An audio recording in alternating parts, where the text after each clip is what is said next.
Greetings. It is indeed my pleasure to welcome you all to our 37th webinar in the Coffee with series hosted by the Greenleaf Center for Servant Leadership at Seton Hall University. I'm Reggie Lewis, the center's executive director, and it's great to greet all of you who've logged on today to take part in our conversation with former Lieutenant Governor of New Jersey, Kim Guadagno, a servant leader whose mark on the world will be felt for generations to come. I'll give a more formal introduction of Ms. Guadagno in a minute, but first a word about our webinar series and the center. The Coffee with series provides the chance to showcase the inspirational stories of servant leaders and the endless ways in which individuals, organizations, and society in general can be transformed by the power of servant leadership, a philosophy in which the leader first seeks to serve. In observance of Women's History Month, the Greenleaf Center dedicates this webinar to the generations of women servant leaders whose invaluable contributions have strengthened the fabric of American life. As the first woman to serve in a U.S. presidential cabinet, Frances Perkins championed workers' rights and helped shape the Social Security Act, advocating policies that protected millions of Americans during the Great Depression. As Africa's first elected female head of state, Ellen Johnson Sirleaf led Liberia through post-Civil War recovery, strengthening democratic institutions and promoting education, peace, and economic opportunity. As Prime Minister of New Zealand, Jacinda Ardern demonstrated compassionate leadership through moments of crisis, notably guiding the nation after the Christchurch massacre shooting with a focus of unity, empathy, and decisive action. Eleanor Roosevelt was a tireless advocate for human dignity who helped shape the Universal Declaration of Human Rights through her leadership at the United Nations and expanded the role of First Lady into one of global humanitarian influence. After surviving an attack for advocating girls' education in Pakistan, Malala Yousafzai became the youngest recipient of the Nobel Peace Prize and continues to champion educational access for girls around the world. The values of these and other women servant leaders strongly aligned with those of the center's founder and creator of the modern movement of servant leadership, Robert K. Greenleaf. Thank you, Gabby. For over 60 years, the Greenleaf Center has worked to promote the awareness, understanding, and practice of servant leadership. In addition to the Coffee With series, other core programs include the Greenleaf Scholars Program, which funds researchers' work on the efficacy and impact of servant leadership, a virtual course designed to provide professionals with the fundamentals of servant leadership practices useful within any sector. We also expose high school and college students to opportunities to develop lives of service through our Next Generation initiative. And through our outside engagements, we proudly work closely with organizational partners as they work to foster optimal growth in employees and nurture vibrant teams to achieve greater impact. Before a proper introduction of our guests, I'd be remiss in not acknowledging the generous sponsor of the Greenleaf Center's 2026 Coffee with Webinar series, the Terrell Fund. The Terrell Fund is a foundation that serves children and families in New Jersey and Vermont. The fund works collaboratively across sectors to make an impact in such issue areas as early childhood, K-12 education, arts, family support, and more. Thank you, thank you, thank you to all of our dear friends at the Terrell Fund. Now, the moment we've all been waiting for.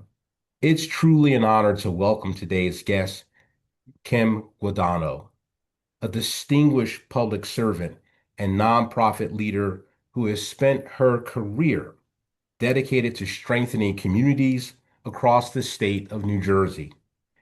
Ms. Guadagno currently serves as president and CEO of the Mercy Center in Asbury Park, New Jersey, a nonprofit founded by the Sisters of Mercy that works to break cycles of poverty by providing food assistance, social services, and educational opportunities for families, particularly women and children facing socioeconomic challenges. Before joining Mercy Center, she built a remarkable career in law and public service, including serving as a federal prosecutor, becoming the first woman elected sheriff of Monmouth County, and later making history as New Jersey's first lieutenant governor, while also serving as the state's 33rd Secretary of State. We are so honored to have her join us for this conversation in celebration of Women's History Month 2026. Welcome, Ms. Guadagno. And our audience, you should know we've already gotten permission to refer to Ms. Guadagno as Kim. So It's much great to see you, easier, Kim. right? It's very, anyway, it's nice to be here. Good morning or afternoon. We're now in the afternoon. And Kim, you've got to call me Reggie because when I hear Reginald, I hear the fifth grade principal calling me back down for detention. So it I brings back the gotcha. trauma of mischief and all that. And today, Do you want to talk about today, that today? oh, Oh, offline. oh, okay. We're today, in light of our work to prepare the next generation of women leaders, we're going to be joined by my colleague, our senior project manager, Gabby Cooper, who will be co-moderating with me today. And Gabby, I think, will kick off. Thank Hey, you, Gabby. Reggie. And thank you, Kim, for being here with us today. So, our Hmm. first category of questions is to get to know you a little bit more about your formative years. So, we'll start with where did you grow up and what are your fondest memories of childhood? Well, the where did I grow up is a harder question. I lived in Iowa for 6 months and then moved all Mhm. around the Midwest about every year or 2 years until I finished law school. So Michigan, Ohio, Indiana, Connecticut, New York, Pennsylvania, goes on and on and on. My dad was in sales, so if he made his numbers, we Mm. moved, and if he didn't make his numbers, we moved. So Yep. it's hard to say I'm a Midwest girl when I've actually lived here in New Jersey for the longest I've lived anywhere. Well, 35 years since we got married. So yeah. And the fondest memories have to be I was a swimmer, and my dad was assigned the task of taking me to swim practice and swim uh, meets and things like that. So I got my dad to myself all those years of swimming, and he didn't seem to mind it too much. So those are my fondest memories looking back. Thanks for asking that question. It's been a Wow. while. That's wonderful. Yeah. Yeah. So how did your undergraduate and legal training influence your career path? Well, I think it had everything to do with it. It gave me a sense of pride. It gave me a sense of uh, excitement. It gave me a sense of duty. There was nothing more fun in the world than standing up after leaving law school and saying, "My name is Kim Guadagno, and I'm an assistant United States attorney." Back when there was no drama involved in the Mm. U.S. Attorney's office, and it's hard to Mhm. believe that there was a very long period of time where there was no drama in U.S. Mhm. Attorney's offices, and that to me was it look, I met my husband because I practiced law. I married my Mhm. husband back in the days when you could marry somebody in the office that you worked in. So I had I not gone to law school and then gone into the US Attorney's office after that, I would not have had the career I have today. And 35 years of married life has been an interesting experience in and of itself. So yeah. Mm. That's wonderful. Yeah. So Great. our next category will go back to Reggie. Great. Well, those are some great memories. And also, it's nice to meet a fellow swimmer. So, Oh, there um, you go. Well, it's been a while, Reggie. It's been a while. let's talk about your historic role in New Jersey government. You began your career in law enforcement as a federal prosecutor at a time when relatively few women in New Jersey served at that level. Did you encounter barriers along the way, Kim? And what specific contributions are you most proud of during your work in that office? Well, I can't say that of course I encountered barriers. I mean, I worked for a woman who was the first graduate of Harvard Law School. I mean, and she had stories, not as, I don't have the kind of stories she could tell, But, the first lecture I got when I walked into the organized crime and racketeering strike force was from a woman who was the deputy in charge, who said, "This is a locker room. If you don't like the locker room, there's the door." Mm, I'm like get used to it, be one of the boys. And mm, that was the way it was at the time. So I don't know that it's a barrier because I think I was hired because I was a woman mm. and because I had just gotten out of law school and could do a lot of legal research and writing, and the guys in the in the office were out of school a long time and not as up to date with the system. So that was the upside. The downside was it was a locker room. They went in on a Friday afternoon, put their feet up on the desk, lit a cigar, and had a scotch. I did not do that. Maybe I Like, should have now that I look at it. Yeah. and things that you're most proud of in terms of, your specific contributions. In the U.S. Attorney's Office, I had the privilege, quite frankly, of prosecuting politicians who put money in their pocket that belonged to the taxpayers of New Jersey and New York first. And to me, like I said, there's nothing greater than following the money. Well, it's a horrible, right? Public corruption is bad and you should not do that. But if you're successful in prosecuting it and putting the politician in jail, then there's a lot of satisfaction taking him off the table, taking him off the game, out of the game. It does not open the door for someone else. It sends a very loud message to everybody that people who are politicians should be looking at them and not their own pockets. So I took great pride in that. Maybe that set the stage for me getting involved in politics. Excellent. And speaking of which, we should also talk about before your role before becoming the first lieutenant governor. You were elected the first woman to serve as Monmouth County Sheriff, which is the largest law enforcement agency in Monmouth County. And at the Mhm. time of your tenure, had a budget of 65 million, and we did a little bit of fact checking yesterday, Uh-oh. and 700 employees. So that was Yeah. huge. Talk about the kinds of changes you introduced to institutionalize better ways to bring about public safety in Monmouth County. Well, it happened in 2008, and I'm sure your listeners are too young to remember, but there was a big crash. So there was a lot of debate, a lot of drama. I had 8 labor unions I had to negotiate with. So not only are you a law enforcement agency with a public service aspect of it, you are a business, right? You have to measure to the budget. But so we ran into that. We spent a lot of time fighting with the politicians over why you're cutting the salary of the only female sheriff in all of the state of New Jersey. That became an issue. And then also, why weren't the unions negotiating with us for like a 2-year freeze so that we could catch up? So there was a lot of debate. It was a lot of unsettled times, and it was even more unsettled because they'd never seen a woman walking around the jail at 2 a.m. in the morning. And that kind of fits into some of the things you do as servant leadership, right? How do you motivate these people to follow you? Well, in this case, in my case, as the sheriff, you kind of keep your mouth shut for a while and listen a lot. Okay. Um, but also you show up when other sheriffs never showed up before. I mean, I'd show up at the jail. I teach a class at Rutgers at night and then not go home. The kids are all in bed. I'd go to the jail. And there's nothing like showing up at a county jail that looks like a castle with barbed wire around it and driving straight up to the front door and having all these officers who've never seen a sheriff before, period, say, who are you and why do you want in? And then you pull out, if you're a first female sheriff, you get the biggest badge because you're a sheriff, you can design it any way you want. You get the biggest badge you can.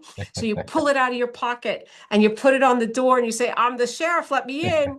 And the whole place goes nuts because it's 2 a.m. in the morning. So you could do some fun things like that as the sheriff. But the one thing I did do there that I was particularly proud of, constitutionally, a sheriff is allowed to carry a gun, which should scare you or make you think twice when you vote for your sheriff. But I felt when I got this gun, it was a Smith and Wesson. Hmm. Um, I'd never had a gun before, never touched one before, but I felt I had to go to take lessons. So I went to a class, a sheriff's officer's entry class, like a police academy class, and learned how to shoot that gun. Well, I flunked. Hmm. I flunked safety. And the reason was because the barrel on the Smith and Wesson, I don't know if you, yeah, you can see me, was like 2 inches longer than it should be because you couldn't pull it out of your holster fast enough if you were a smaller person. So long story short, after I flunked out of safety training, a 10-day course, I might add, um, I went back to the warden of the jail and I said, I know you can find me $50,000. I need $50,000. And he said, of course you can have it, but excuse me, can I ask you what for? I said, yep, we're getting everybody new guns. And the guys all thought that was great because most of the agency were guys, right? I would say 10% were women or Hispanics. And they said, well, I said, well, the guys were all excited. I said, but on one condition, the barrel is 2 inches shorter and you can have 3 grips on the gun itself. So I don't care what gun you pick, but 3 grips. Why? So a woman my size or a Hispanic person who's generally smaller can pull that gun out of her holster fast enough to pass the law enforcement test so that Wow. we could bring more women in. And then, Hmm. and the best part is none of the sheriffs knew that. They didn't figure it out. But unless you were a woman or a smaller person trying to get into the sheriff's office. In that case, you said, I want a smaller and you have a better chance of passing. And to me, that was fun. And then it also brought a GED course that an inmate could take with him Hmm. after he left incarceration. And that was something that, gave them something to look forward to and something to advance themselves with. So I was proud of that too. Fantastic. I would imagine that the introduction of the GED opportunity probably had some impact on recidivism. Yes, and that's the idea. The problem, of course, the challenge was technology. You couldn't, at the time, you didn't want them to have access to the internet, but you still wanted them to take GED courses virtually. So we solved the problem, and we also allowed them when they left, at whatever point they were in their education, we allowed them to take that program with them, which was a GED course, and hopefully finish it once they got outside. So, I mean, that's education is always, I mean, I do it now a lot with Mercy Center. Education is always the key to ending recidivism, generational poverty, get them out of the atmosphere or the environment they're in and move them someplace where they have hope and a future. Yeah, in the spirit of servant Yeah. leadership, leaving people better off than the way you found them. We're going to learn more about the your exciting work at the Mercy Center in a few minutes, but we've got to ask this next question because, every Uh-oh. every state doesn't have every state doesn't have an office of lieutenant governor. So, not just for our younger viewers up there, we have a few folk around my cohort as well who've joined us today. Why should New Jerseyans All care right. about the existence of the office of lieutenant governor? Well, that's a very good question. People always said, why do you want to be lieutenant governor? I said, look, until 2009, I didn't even know there was a lieutenant governor. If you ask most people, they won't be able to tell you the name of the lieutenant governor. I mean, I know Hochul, Governor Hochul in New York was a lieutenant governor because we were lieutenant governors at the same time. She was number 77, I was number 1. I like to tell her that all the time. But you need it for continuity. So the state constitution says that if the governor leaves the state of New Jersey, then he no longer has the power of governor. And so power became, it literally went to the head of the legislature, which means there was only 2 branches of government. So when we had the loss after Christie Whitman left, after Governor McGreevey left, it was a vacuum, a huge vacuum that they filled by passing the constitutional passage was in 2004 or 5, and then the election cycle was 2009. So I thought, one of those things just in the right place at the right time. But also remember, I took a cabinet level position. It wasn't just the lieutenant governor. We weren't creating, in theory anyway, at least at that time, a bureaucracy. It was a position, it was a dual position. I was lieutenant governor and a secretary of state, which you had to have. It's been a cabinet position since well before the 1947 Constitution. Excellent. Um, I did I should have asked before that question something that's actually more personal in terms of in becoming not just lieutenant governor, you became our first lieutenant governor, and you broke a glass ceiling. So if you could just share with our audience, like what that was like personally to shatter a glass ceiling. Well, you of course don't sit back and think of it like that until people ask you things like, "What do you want your business card to look like?" And you're like, I don't know. They've never, usually if you ask Brendan Byrne what was on his business card, it just said governor, right? Chris Christie's card just said governor. So what do you put on your business card? Where do you put on your letterhead? What do you call a lieutenant governor? That's a mouthful, right? So in Texas, they call the lieutenant governor Governor Light. Well, Hmm. I don't think that Yeah. would work too well with Kim Guadagno in the administration I was associated with. But I mean, those are simple questions, but it got a little more interesting when the governor gave his budget address, like Micah Sherrill did yesterday. The first time I went, there were no seats in the well. There was no place for me to sit because Hmm. nobody had thought about it. Yeah. So those are the kinds of basic fundamental things we had a chance to mold. And Hmm. each lieutenant governor, there's been four now, after that has molded it a little in their own way. But for us, the good news is there were no rules. You couldn't break any rules. You were kind of making them up. Every now and then you made a mistake. But we also talked to all the other lieutenant governors and found out how they managed things. Excellent. This next question really speaks to some sensitive issues we're all sort of struggling with today in our public discourse. Contrary to popular belief, the evidence bears out that we have every reason to trust our local, state, and national elections. Yet there continues to be somewhat of a debate about the need for additional safeguards to protect the integrity of elections. Given your vast experience in this area, what are your thoughts, Ken? Sure. So for those listening, the Secretary of State in New Jersey is the chief election officer and responsible for state and local elections. There are, however, 21 county clerks who also are responsible for counting ballots and keeping rolls. So in New Jersey, it's a little different than, of course it is. It's the redundant in many different ways. It's New Jersey, for God's sake. But it's we were in the middle of litigation when I came in over the sanctity of some of these polling machines. And a federal judge and a state judge supervised those machines. Every year we had an expert come in and challenge those machines and make a full report on the safety of those machines. And I'm convinced that we have the safest, the most accurate elections in the world. And I don't think that's going to change. Testing it, fine by me. How you test it, I'm not seeing Mhm. helpful ways right now, but I think testing it is fine. I think there's always going to be a better way to do it. But right now, in terms of making sure the person who was voted for is also the person who gets elected, I think I'm convinced we have a safe and fair system. Is it perfect? No. Will it ever be perfect? No. But it's a shame that it's caused Mhm. so much lack of faith, a loss of faith in the system because there's no basis. There's no factual basis for it. Every single judge that's considered it has said there's no factual basis for it.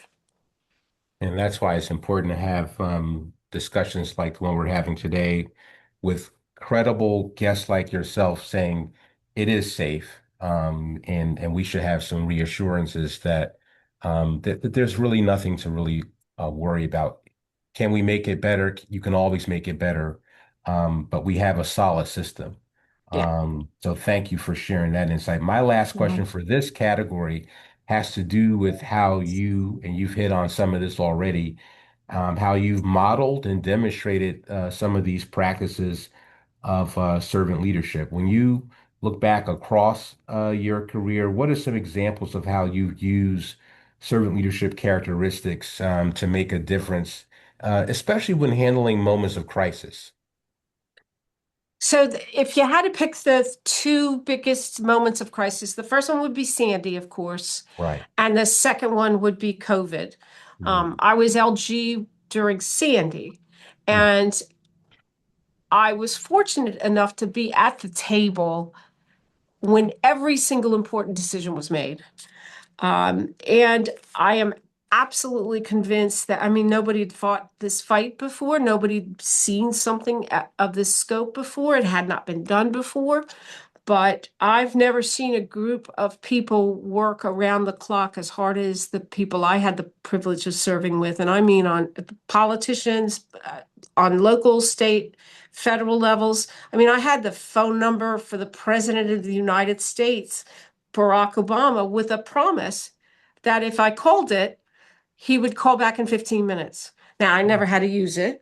mm, I think maybe the governor should be doing that kind of thing. But, you learned a lot just by rolling up your sleeves and getting things done and not looking to the no, but looking to the yes.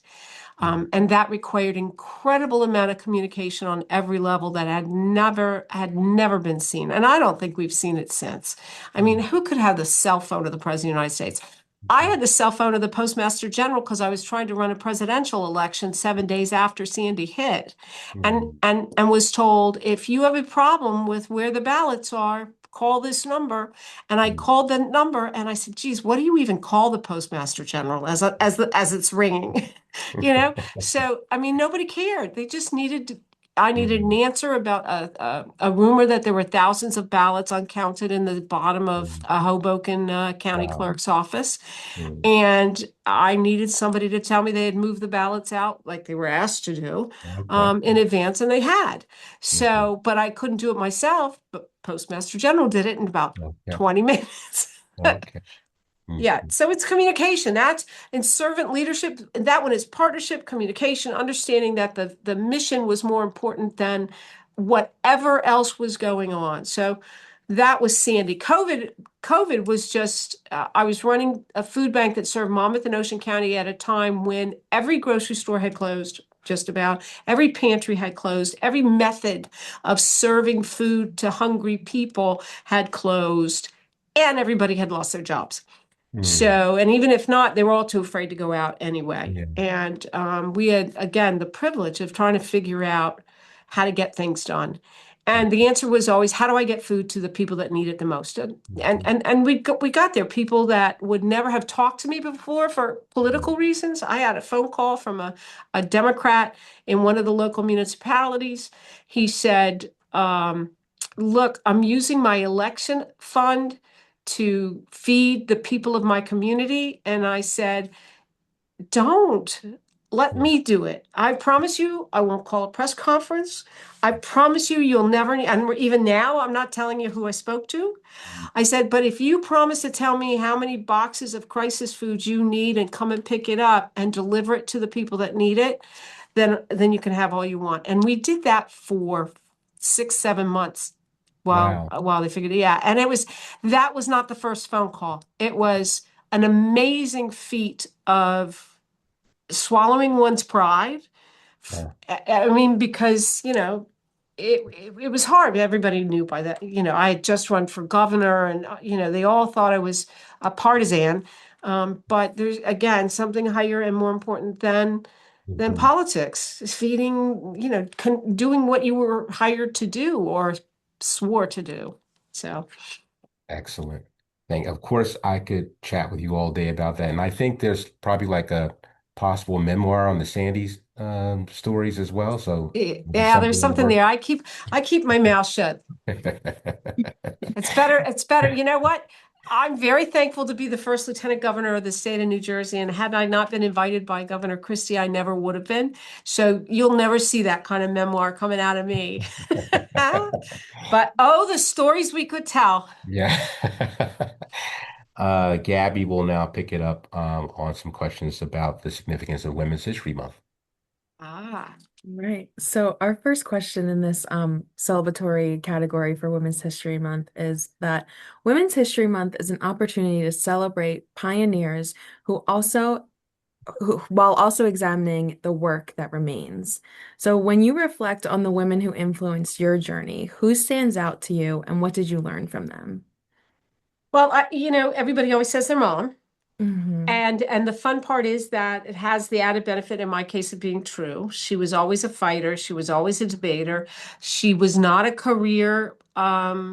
She didn't was not a career woman. She had 5 kids, and you already heard. And we moved around every year. Now that I have 3 of my own, I understand completely how she moved, how miserable she was moving 5 kids every year or 2 years with doctors and things. But in looking back at it, when she passed away. Going through her papers, I found out that she also got her master's degree in communications from Temple University at a time when they didn't have virtual. So it was kind of a surprise to me. I've learned to really admire her ability to manage a home life and also continue her education, which is something she always wanted to do. So she would be number one on my list. But there's depending on what the subject matter is, there's always someone else to look up to who happens to be female. I mean, yesterday I had the privilege of sitting in on Mikey Sherrill's first budget address, and I couldn't have been more proud. I may not have agreed with everything that she said, but I could not have been more proud to see a woman standing up there talking about her kids, talking about her parents, talking about her life. As a family, and I think she's going to be the new model for the next generation because she's just so good at what she does. Well, thank you for that, and thank you for sharing Mhm. that awesome story about your mother. So our next question is, while women have made tremendous strides in politics and public service, representation at the highest level still lags. Only 13 out of 50 governors are women, and 26 out of 100 senators are women. What structural and cultural changes do you believe are necessary to ensure more women step into executive leadership roles? That's a hard question because, we just had 2 really good female governors elected this last cycle, one in Virginia, one in New Jersey. So, I mean, you get excited and then it goes dead for a while. But here's the thing. I'm tired of giving advice. I mean, I like to be a mentor. I'll be a mentor if anybody wants me to be a mentor, but it's not talk is cheap. It's now time to give people responsibilities, help them find jobs, help them get jobs, put them in line for jobs. I'll give you one example. I ran for governor and got slaughtered by Phil Murphy, who has since become a friend. And when I was trying to set up my team, I asked the the guys that I have a high-ranking female on my team, and I said, "Go away, find me a high-ranking female, and bring her back." They went away. They came back empty-handed. They said they can't find anybody, and I said, "Yeah, and you never will if you do not." Bring a female on. All right. So you bring that female on, you teach her how to do whatever it is we need to teach her to do, and then we'll have someone to fill the slot. Otherwise, you're going to have to do it yourself. And so it took another couple of weeks, but they did find a woman to become the political campaign manager for my campaign. And she's now been a mayor a couple of times and is moving up the political hierarchy. So I think it's great. This is nice. This is all good, but it would be better if I could say to you, I have a job opening and you should come here. Or there's a clerkship opening in a federal judge job. I've known him for 100 years. And fortunately, at this point in my life, I do know a lot of federal judges because we just outlived all the other ones. And those kinds of things are our responsibility as women now. Um, I really believe that it is, the old boys have a network. I think we need to have that network where it's the old story. If you all went to Dartmouth, you get in the Dartmouth network. If you all went to Harvard, you get in Harvard. Well, if you're all women, you should get in the women's network, the old boy network. So I think that's where there has to be a cultural change, and I think it needs to start last year, years ago. Yeah, Yeah, about looking out for each other and investing in the growth of all of us. right. Mhm. So Now, for the tomorrow I'll probably get 20 resumes, but that's okay because, yeah. but that's okay because you Hmm. never know which one's going to hit. You Yep. never know. I mean, I have some kids that were interns for me that have stuck with me for many, many years. Touched base, in this world of texting and FaceTiming and things, there's no reason in the world you can't at least touch base with someone who has mentored you in the past and keep that option open, and there's no reason in the world when I see an opportunity I can't pass it on to that person. Why wouldn't I? And we need to do more of that. Definitely. Yeah. Definitely.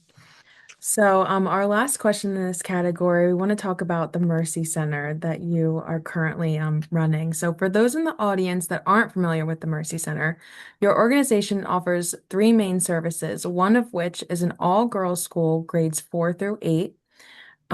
The Servant Sisters Academy of New Jersey focuses on investing in young women through education, mentorship, and leadership development. So, in the spirit of Women's History Month, could you talk to us about how the school invests in its students and how what impact you've seen that investment have on the broader community? It's a really good question. The reason why we have a school is because the vision is to end generational poverty. I can feed all the people in the world. I can get them the services they need in the language that they speak, which we do. But if you don't have that educational piece, the one that gets kids who are reading at a second grade level when they get into fourth grade, if you don't get them in the fourth grade and teach them how to read at the fourth grade level and then get them a good education so they can get into a good high school and then a college, well, they're lost. They're going to come back. They're going to be that generational aspect of poverty that we don't want to see.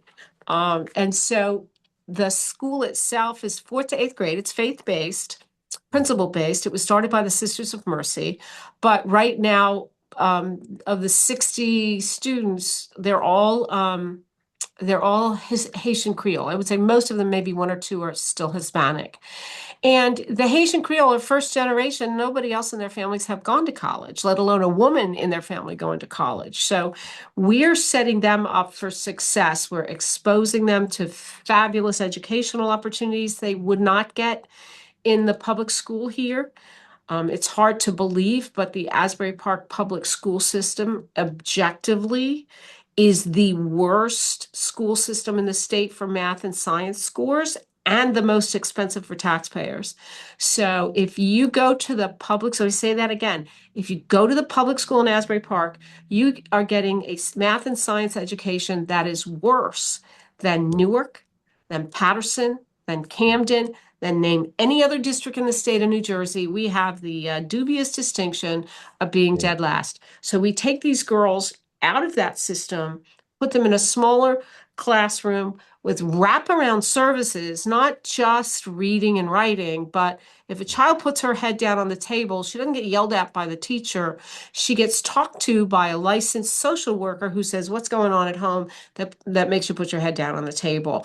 Outside of everybody else's view, and that's the way we get them through the eighth grade. I have 4 girls going to a very exclusive high school here in Monmouth County this year, on scholarship, and then the rest will be going to RBC and St. Rose. One is going to sleepaway school, boarding school they call it. So, but they would never have that chance.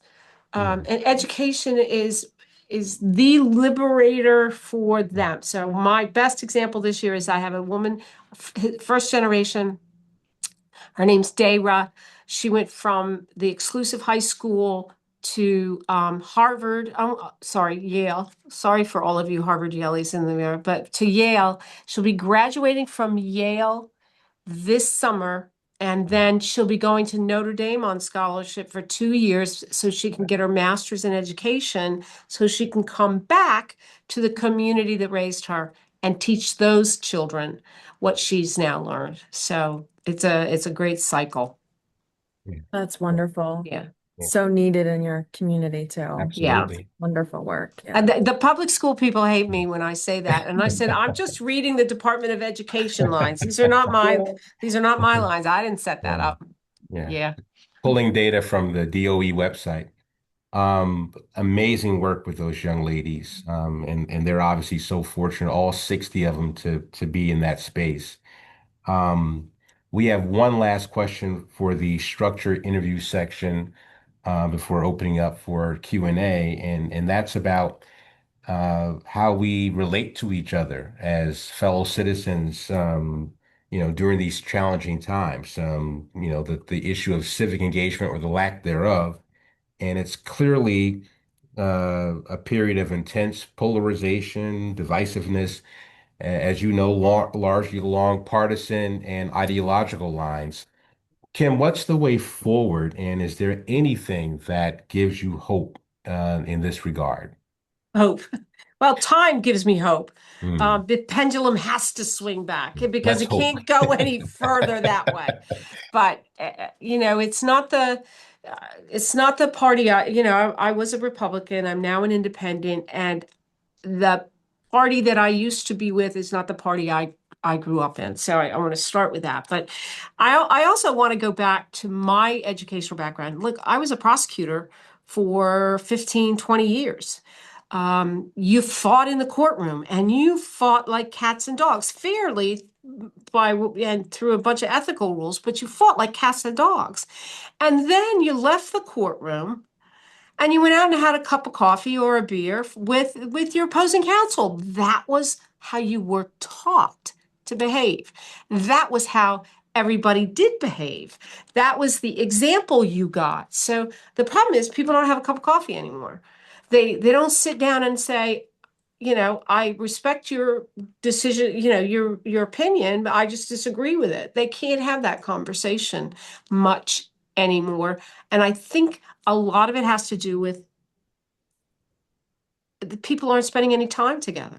So I Hmm. always said in Trenton, they should be required, the staff at Trenton politicians should be required to spend the night in Trenton a couple of nights during session for two reasons. One, it would help Trenton a lot economically, but also if you're sitting down at a restaurant and eating next to the Democrat or Republican fill in the blank, your adversary, your lobbyist, if you're sitting down and having, it's hard to hate up close. Christy would always say it's hard to hate up close. If you get to see these people and understand that they all have kids and they all want to make a living or they all have partners, that there's more in common that separates us, then they'll come back together again. And I'm afraid too many of us are now in the foxholes in different parts of the world. I mean, I have a kid who's in the Air Force who's in country right now. Hmm. Um, and he cannot have a civil conversation with my youngest son. Okay. And that's a shame. It Hmm. will change, I hope. Hmm. Um, but it is a shame. Hmm. Well, indeed, hard to hate up close. Mhm. Absolutely. Um, we could talk with you all day, but we're getting nudged to open up for some questions from our audience, and Gabby's going to lead us through that process. Hey, Gabby. So, our first question is, how did you stay grounded and maintain balance as a working mother while serving in high pressure public roles? Oh, the kids are the greatest equalizers. You know, I tell this story. So, typical female jobs at one time or another, I could be, if the governor was out of state, I could be the acting governor, the lieutenant governor, and 33rd Secretary of State. But if my school's principal calls, my son's principal calls and says he's acting up again, and he did go to five different high schools, Yeah. um, your mom, and you go. And they don't care if you have troopers driving you there. The principal says, you get in here now. I remember begging one principal, just let him finish the school year out. I promise I'll find him somebody somewhere else to go. But it was up to him. The principal could care less if I was the lieutenant governor or the acting. And by the way, I didn't get any pension. I always try to make that clear. Three jobs, one pension, no pension, one salary. Typical female getting Hmm. cheated out of what she should be paid. But it was a great time. I don't get me wrong. I had a fabulous time. But the great equalizer, and also I was married to a judge. Hmm. So there was always that constitutional argument, literally at the dinner table over the executive branch of government, which was me, or the judicial branch of government, which was him. At a time when my governor was cutting their salaries. So Mm, it became a very interesting dinner table conversation. Yeah. definitely. Oh, yeah, that was fun. Mhm.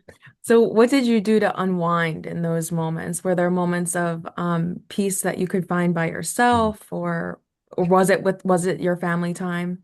Well, I like to say I've been married 35 years, but you have to take 8 out because I spent 8 years in Trenton and every single day you were on. Even if you went on vacation, you had to be prepared to come back if something happened to the governor. So it was always on. And I don't regret it. I just missed a lot of my kids. So I did always try to make, well, one was in the Air Force Academy, so we went to whatever we could there. But the other one was in college and he was a rower. So I tried to get to every one of his events, at least for his event. But it was 8 years of missing in action, Yeah. especially after Sandy hit and we worked around the clock. I mean, my house was destroyed and we live at the shore. And my husband said, "Don't come home. Mm, You just don't want to see it. You won't be able to do your job if you come home and see everything that you own." And everybody lost everything down here in Monmouth County. So I was not unusual. It's mm, just I don't think I could have done my job if I had to live through what those people were living through. And if you're the leader or the person who's supposed to be out helping people and consoling them and working with them, you can't be worrying about your own home. It'll be there when you get done. So, mm. Wow. That nonstop work that yeah. I'm so grateful for in New Jersey. Yeah. Our next question is, what do you think is the most misunderstood part about working in government? That we're lazy, Mm, that we don't care. yeah. Um, and look, everybody's run into somebody from Easy Pass. You can't get anybody on the phone. Everybody's gone to the DMV I used to be lieutenant governor and couldn't get to see Easy Pass. I used to call the troopers and say, "All right, we're going to Easy Pass because this other person needs help." And so there are exceptions to this. But uniformly, people who work in government are not doing it for the money because God knows it's not worth it. They're doing it because they see a higher purpose. They see something bigger than themselves. They see the ability to help people's lives be better in some way, whatever way they're drawn to. And if we remember that when we're dealing with people, then I get it. The DMV has some challenges, but everybody else is just, they're coming to work every day. They're trying to do the best they can for the most part. And that's the answer to the question. Yeah, Yeah. definitely. Great answer. All right. So for our last question, I know you said that you're tired of giving advice, but we are on a college Uh-uh. campus and there are young folks on the call today. So what advice or maybe guidance would you give to those that are seeking careers in law, public service, elected office? Talk about how um, we're lacking civic engagement and young people in those getting involved civically. So how would Right. you speak to that? Well, I think they have to get engaged. They'll find something. It's just that in politics, if that's not it, that's okay. There's 1,000 other things. Like I'm not involved in politics anymore, but we started a warming center this year that has gotten me so obsessed with housing or the lack thereof for handicapped people that I now am moving in that direction. I keep coming home to my husband saying, "I know I promised you I wasn't going to get involved again, but these people are freezing to death." And that's exactly what will happen to the people on your call. You'll find something that makes you so mad or motivates you so much or makes you cry. I have a saying here, if you don't cry once a day, you're fired because you don't care enough. You're supposed to care if you work here. Um, so I think to answer the question, they will find something. You have to. It's just if you're on this call, you want to know something. So I don't want to give people advice to just get involved for no reason. Find whatever that is. Find whatever you can read about all the time. Find whatever you see yourself talking to people about, and then take a shot. You don't have to be You should be, but you don't have to be the best prepared person in the room. You can learn, you can listen, you can be empathetic, you can give your time, which is probably the most valuable thing we all can give anyone anymore. Get involved with whatever that is, and do the best you can at it. Take a risk. I always say, how did people said, well, how did you decide to run for governor when you knew you were going to get slaughtered? And I said, the winning and the losing part was not the consideration. It was, I knew that in 5 years I would regret not doing it. If I knew I was going to regret it in 5 years, then you better do it now. I knew I would regret not trying to finish the job I started, and so I took that shot and have absolutely no regrets. 5 years, well, it's more like 8 years later now, for having tried. Do I want to go back and do it again? No. But, I found another channel, another way to help people on the ground in a way I never expected. There really are endless ways to help a Mhm. neighbor, help a friend, help your community. And so I like that about finding the corner that you're passionate about and going Mhm. towards that. Yeah. Yeah. Well, this has been really wonderful. Yes. Thank you so much for spending your afternoon with us today. Well, thank you for letting me talk too much. I Oh, no. apologize. Thanks, Never. No, Reggie. no, thanks for being with us today. All of New Jersey is better off because you made those sacrifices over those I eight do. years. So thanks for caring.